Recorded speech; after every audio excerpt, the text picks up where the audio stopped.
Subtle skills, big results. Welcome to the Ninja Selling Podcast. Welcome back, ladies and gentlemen, to the Ninja Selling Podcast. Garrett and Matt, as always, with you as your hosts of this amazing podcast. It's incredible. If I do say so myself. Not that I am biased in that statement whatsoever, but I do appreciate everybody who always tunes in. Thank you guys so much. We love our listeners, and we have a place for you if you haven't already been there. Go to Facebook and look for the Ninja Selling Podcast. We have a community where you can hang out, ask questions. If you ask a question on there, you're going to get great answers. Be prepared for people to help analyze whatever you're going through. We've had people ask about like, hey, I'm trying to price this property. Am I doing this right? And like 20 people. And some of it, you got to be ready. You know, you're going to get some good critical feedback sometimes, which is always great. So love the group. Thank you guys for making that community great. Just to add on that real quick, Matt brought to my attention this is just this morning. He said, did you see the question in the community about, about a ninja brokerage? Like, what would be the best ninja brokerage? Oh, yeah. What brokerage are you with, and how do you love how ninja is part of it, or something like that? So I had not seen the question yet, and I had not seen the responses. And part of me went, oh, this could be interesting. And Matt responded with, no, it's really positive. Like, everybody's answers are so incredibly positive. And I want to say thank you to all of you, because very easily that question could have been run with in a different direction. And the mere fact that it was responded to the way that it was, it says a lot about who you all are and your energy coming into this group. So thank you for all of you being you. It's also great to see Ninja in so many different brokerages too, right? I mean, yeah, it was everything from major brand names to little boutiques, independent one-office companies. And it was really cool to see that, because that's the beauty of Ninja, is like you can feel comfortable at so many different places running this system. So if you do want to learn more about what Ninja is, if you're like, wait, what is Ninja Selling? I don't even what do you mean the systems? Oh, we got systems. And head over to ninjaselling.com. You can learn more about that. But we got a topic for you today, which Garrett, you brought up. And I have this vision of, those posters in college, at least back when we were in college. I don't know if kids still put posters on their walls. I hope they do. They do. But it was always like the inspiration for higher education. And it showed all like the luxury cars and in like a 5 or 6 or 7 car garage and everything like that. Yep. Well, that was the analogy you're using for today's topic. So I'll let you introduce the rest of it. But that's the vision I have in my head going into today. This came out of a coaching call that I was on with somebody, and they were feeling worn out. They're in a role of their business where they're like, I'm constantly being pulled in different directions. When it came time to actually be prospecting, time was muddied up with stuff that they were trying to handle, that business they had actually created. Their spouse, a significant other, was frustrated with them because when they were, supposed to be home with their kids and home in their world, their life, the spouse is saying, will you please turn off your phone and be with us? Like, be here. And this is a really common thing that we get into, and especially as being, entrepreneurs, being business owners, like we get in this mode of like working all the time. And one of the ways that it's always worked really well for me, and this is the topic that I wanted to talk about today, is getting in this mindset of like, we have different cars in the garage. We have different vehicles we drive throughout the day. And this is an opportunity for you to basically help yourself make the transition. I learned this from my dad years ago, and he used the example of a TV. And he said, you got to imagine, now this is way back. Imagine, some of you may not understand this, but TVs used to only have 12 channels. They had like a little dial and I remember the dial TVs. 12 channels.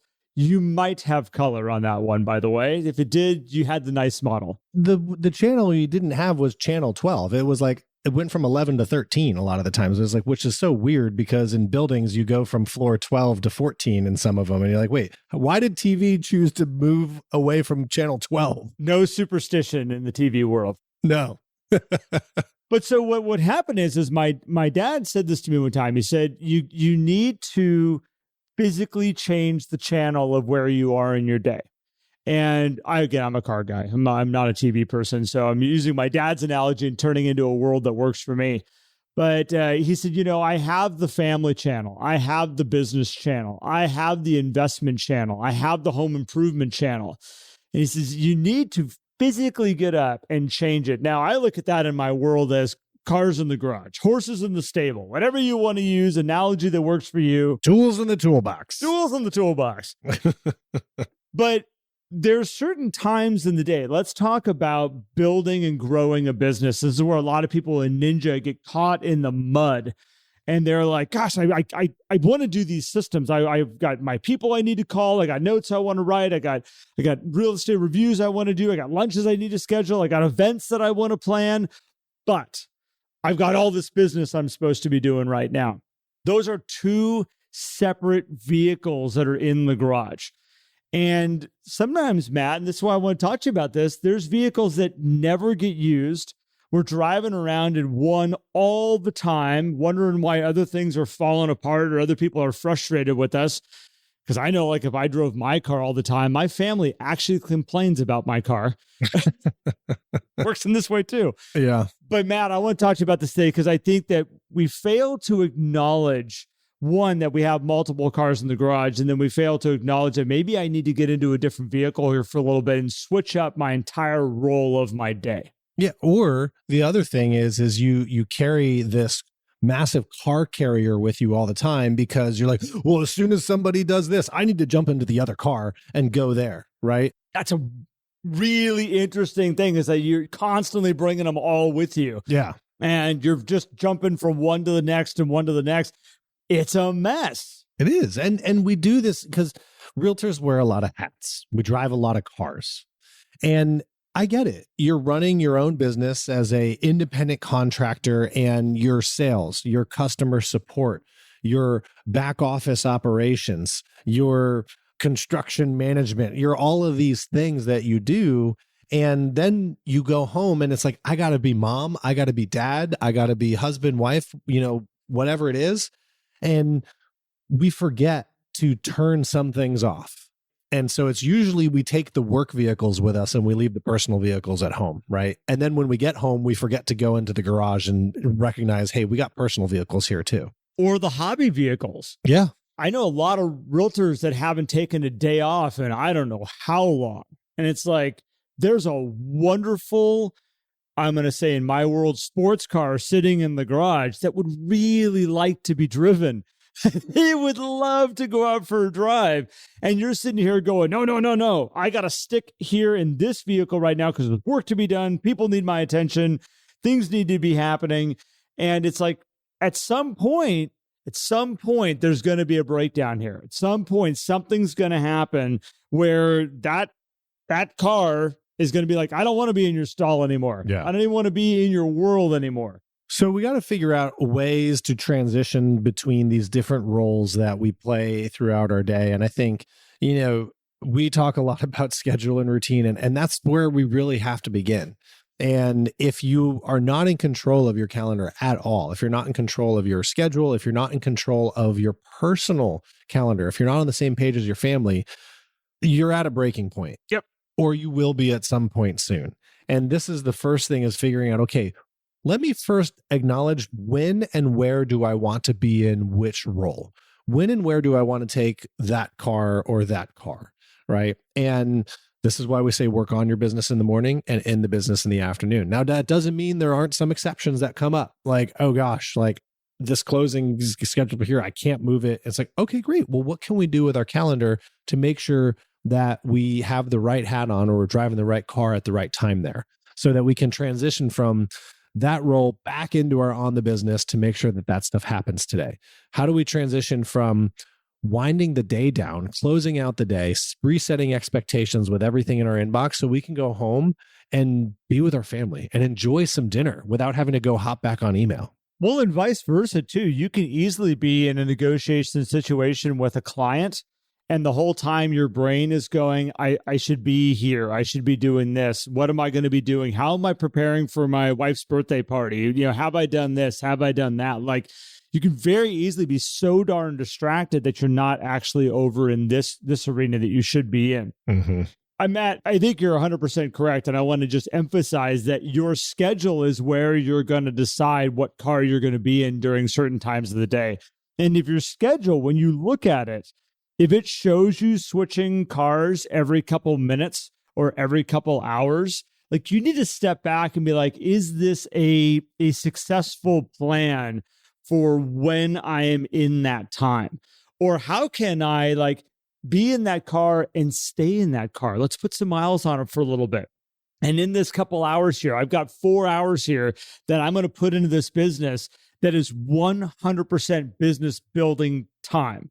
I've got a handful of hours here that is handling the business that I've been. Let's switch over to that vehicle and we're going to stay in this one for a while. We're going to put some miles on this one for a while. And then once we've done that really well, and yet this is not just getting in the car and sitting in the garage, by the way, we're going to take it out and drive it. Like you got to be active in this role. Because I know people that go park themselves at the office and be like, well, I'm working now. Well, the car analogy works really well here because you can switch a hat really quick, right? Be like, oh, I'm wearing this hat. And now I'm wearing this hat.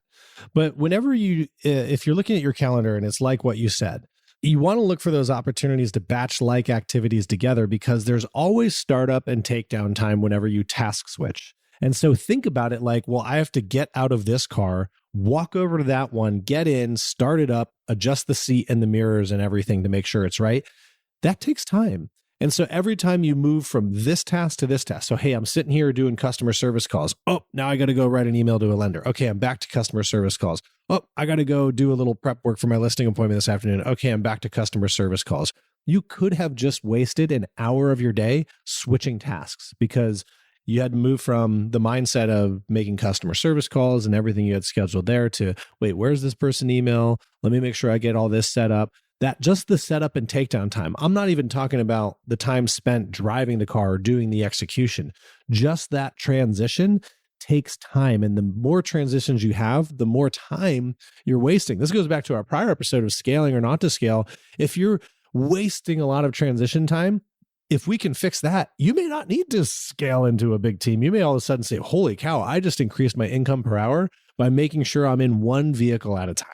So this comes up. So internally in the coaching program, we do these things called think tanks, and it allows a platform or a panel of our coaching clients to come together who have mastered a system or really good at a system inside of Ninja.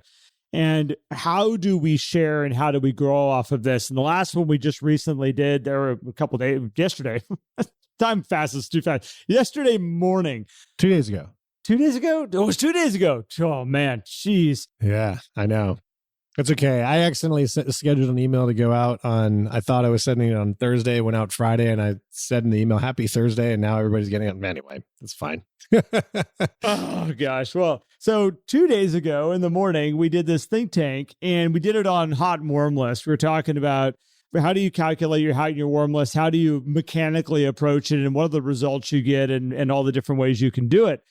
And there's a gentleman named Mike Del Palma who's up in South New Jersey, which I learned very quickly. There's a difference of South New Jersey and New Jersey City, which you can tell I live on the west. There's North, Central, and South. There's actually 3 parts. We didn't go into the whole Central thing, but yeah, there's Central Jersey too. Oh my gosh. I knew I was going to open this can of worms up. Okay. So I'm on the West Coast. I apologize. You have North and South California, I mean. And you can't just divide it into North and South California. I get you. Okay, we're stuck. Sorry, Matt. So okay, yeah, never mind. Back to your regularly scheduled programming. Mike Del Palma was really, and I would say if somebody who has figured out how to drive in a car and stay in that car, he made the comment of like, I have a spouse, his wife is like, she expects me home at a certain time.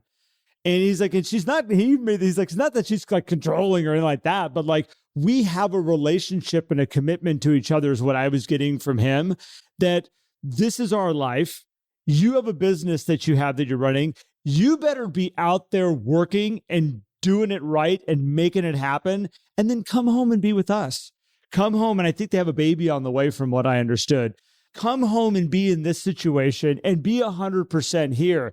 And as I was listening to him and as we're talking about this topic that we came up with today, it's like he's figured out how to be in that car and drive the wheels off it when he's in it. Like that's his piece over here. And then he transitions into another part of his business and he drives the wheels off that car while he's in there. And I have this vision right now where like he brings it back to the garage and hands the keys to the mechanic and goes, fix that beast. I'm coming back for it tomorrow. Okay, where's my next one?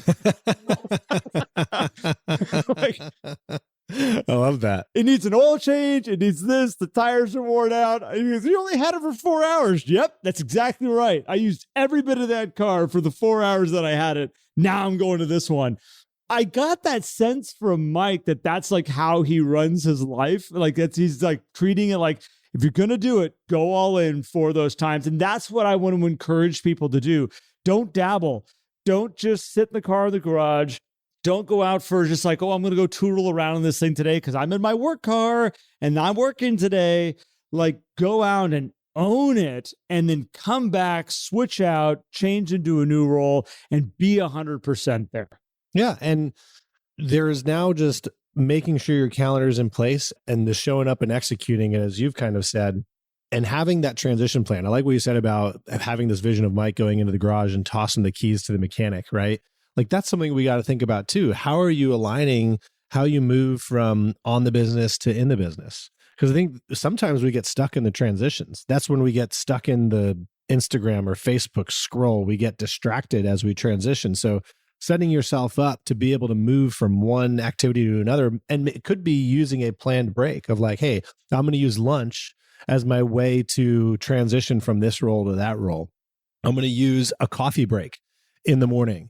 I'm going to take a 10-minute meditation break or whatever it might be. It could be a walk. It could be all kinds of things. They call them pattern breaks is what they are. You need a pattern break to say, okay, I am now moving from one role to the next. And it even could be like leaving your, like when you get home, the phone stays in a car for an hour. So you have an hour, like if you're walking into the house, texting and finishing an email and stuff, which I will say in my household is big challenge because we both work from home. So like the office is always there. Yep. But having some type of structure to break that up, that's going to be an amazing way to make that transition. Yeah, in my world, I'm the same thing, Matt. Work here out of my house. My wife works out of the house. And there's rooms in this house that are work rooms. Work does not come out into the front room. It just doesn't happen. I can't think of the last time I actually sat down at the front table with like spreadsheets and information and my notes and start putting stuff together. I slide off into my office if I'm going to do that. This is a work environment. At the same time, I don't hang out in here. I had a whole bunch of my daughter's friends infiltrated my office the other day, which they're usually not allowed in here. 18, 19-year-old kids I love them, but they're a lot of energy. But they came rolling in here and they're like, oh, cool, a man cave. Like, look at this stuff. Because there's snowboards and there's guitars and there's bikes and there's car stuff. Because it's all my stuff, my hobbies that I remind myself with of like, this is why I work, is to go do all this stuff. So I keep all that stuff in my office, which some people may think you're crazy, but it's okay because it might be. But it was interesting is like they were looking at this as like, this is like my man cave hangout place where I go and get away. And it's like, no, this is work. This is a work zone. And then I leave. Even when I put a big old TV in here, everybody was like, oh, you're just going to sit there and watch TV. If that thing goes on, it's because my email gets moved up to it. So I have a big spot that I can manage my email while I'm doing other things. Yeah. It is not a working or switch around environment. So again, going down this path, Matt, I think that we probably kind of covered a good chunk of what we wanted to cover today, but I want everybody just to take a look at their own life, look at their own schedules, look at what they're doing. I will add this little piece in because this keeps coming back to my mind. There was a study that was done and I got to see if I can find it. And they were talking about transition times and they were specifically about distractions. A simple distraction in your world of like, while you're working on, let's say, growing your business, we're sitting down and we're writing handwritten notes and we're in the groove. We're like in that moment doing handwritten notes. And all of a sudden your phone chimes and we got an inspection report back. Oh, let's check that out real quick. And you start flipping through that. Oh, looks okay. Everything came back in. Let's say everything came back in absolutely perfect. Excellent. That's so great to see. Okay, now where was I with my handwritten notes?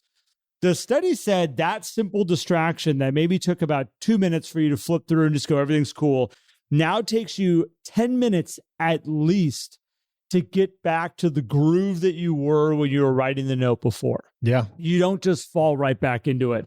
And this is the beauty of taking the car out and driving the wheels off it, is when you're in that mode of driving that car that way, you can just get so much stuff done. You are on task with that, and then shut it down. Now you get to be on task. And that might be with your loved ones at home. Yeah. And they're going to appreciate every single bit of it when you're 100% there with them doing that.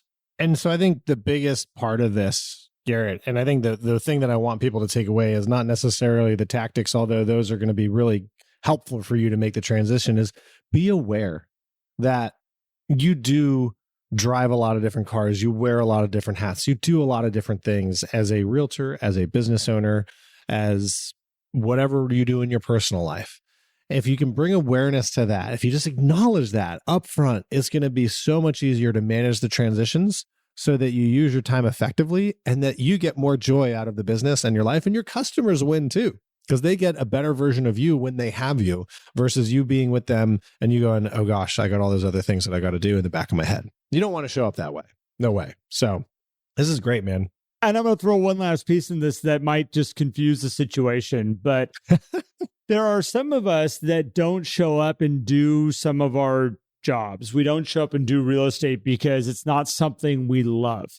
It's something that we do as a job. And that might be your problem of why you don't take the car out and drive the wheels off of it, is because every time you get into it, you go, ugh. I don't like this car. I hate this car. Like, this car just doesn't, I don't know. It just seems to, it just doesn't make me happy being here and whatnot.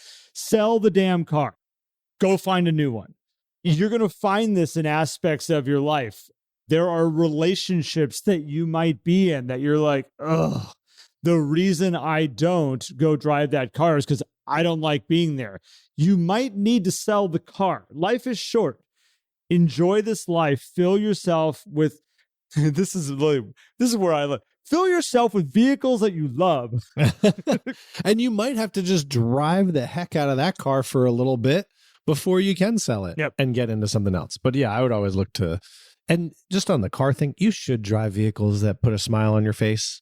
It doesn't mean you have to spend a whole lot of money on them. And just so the relationship thing doesn't get weird, you might have a car that relates to your relationship that maybe you just need to pay some better attention to that car so you enjoy driving it more. Yeah. Maybe it needs a little upgrade. Maybe some new shoes, or it needs a little love. It needs a little attention. Maybe you don't need a brand new car. You just need to little engine tune. Give it a little attention. And all of a sudden it's like, you know what? This was a damn great car. And I just need to show some love to it real quick. So take that little insight. Relationship advice with Garrett Fry. We'll be back next week for more. How to tune your car. I love it. All right. I love it, man. Well, that's good. Matt, I appreciate you going down this path with me today. Yeah, for sure. Always enjoy having these types of conversations, a little outside the box. And I love analogies. I don't know what it is. It's just for me, it's like all of a sudden, it's like everything just becomes clear when I can put an analogy. Everybody else is like, yeah, it doesn't work for me. I'm not a car person. But hey, you know what? You're along this ride with us. Well, we used hats and tools in the toolbox, and we did. I used horses. I threw horses in for all you horse people. Channels on the TV. Yeah. So yeah, you might have a thoroughbred. But yeah, sorry for the abundance of car use. It's just, that's us. So yeah. All right. If you want to learn more, we didn't really talk about a whole lot of Ninja today. If you wanted to learn more about where Matt and I come from and our thought process, go check out ninjaselling.com. If you want to learn more about our coaching program, because we did talk about, I think, having a coach, or we might have. That was the last episode. It might have been last episode. I am, man, my brain is just piling everything together this morning. With that being said, we're batching, by the way. Speaking of the hats that you're wearing, Garrett and I have the podcast car out this morning. And so we've been batching some things. So that's batching. So I'm pulling episodes together here. You can go check out the coaching program on ninjaselling.com. That's where Matt and I spend most of our day. And then go check out the podcast community on Facebook, Ninja Selling Podcast. Absolutely awesome, amazing group of people. And again, appreciate everybody who brings all the positive energy, all the positive feedback, comments, questions, everything. So thank you all. And we will be back. I promise you. Oh, yeah. Thanks, everybody. Appreciate you. If you enjoyed today's episode and would like more, visit us at theninjasellingpodcast.com. There you will also find links for more information about ninja selling and coaching. Have an incredible day.